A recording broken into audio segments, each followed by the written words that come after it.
Hi, and thanks for joining us again. Today I'd like to talk about something a little bit different, stress and our response to stress. In today's changing Air Force, it's a very real presence in our lives. From headquarters reorganizations that create stress for many of us today about whether our employment, our jobs will either move or be eliminated over time, we're waiting for those answers.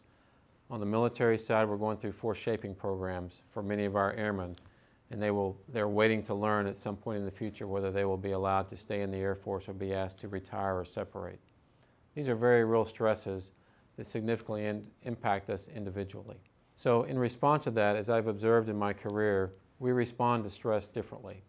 And in a few cases, some of us begin making poor decisions, decisions that we would not otherwise make. But this one poor decision in many cases will lead to a second and a third, and it begins to get easier. Let me give you a few examples.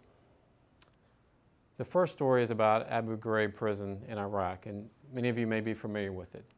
We had a reserve unit deployed over there, and they were taking care of the prisoners. Specialist Charles Grainer was asked to do some things that were abusive to prisoners, and he made the choice to go ahead and do those acts. In fact, he became so comfortable that he documented it and took some pictures, and eventually shared those with someone else in his unit named Sergeant Joe Darby.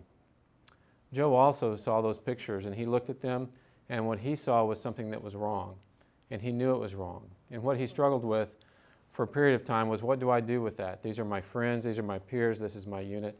How do I handle this?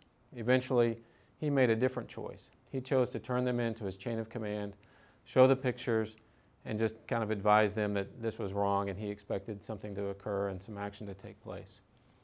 Today, Joe Darby would tell you that he made the right choice, and he can look himself in the mirror with confidence, and he can look at his family with confidence, knowing that he made a decision that was difficult for him personally and resulted in some friction, but was in the best interest of himself and the nation. I've also dealt with this in my military career. As an ops chief and squadron commander, I dealt with theft in my squadron.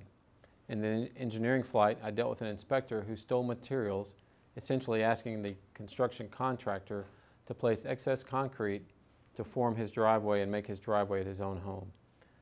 So it happens even today in small ways. It's not all about the big things like Sergeant Grainer did. It can be about small things.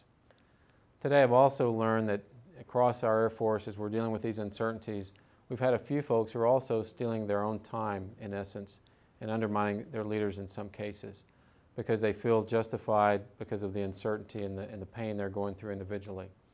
What we need to do is put our arms around each other, give each other encouragement to do the right thing and to make the right decisions, because all of us came in, all of us chose to serve. We all chose this service in order to do the things that we believe in. So as we're faced with this uncertainty, I would ask that you look at yourself, ask what you believe in, why you believe in it, and make sure you uphold your character. I hope this is the beginning of a conversation within your own organization that you have with your peers and your friends, because that's where we need to be, holding each other accountable and helping and encouraging each other. So I ask that you do that so that each of us can look in the mirror when we're done at the end of the day and know that we all did the right thing. Thanks very much.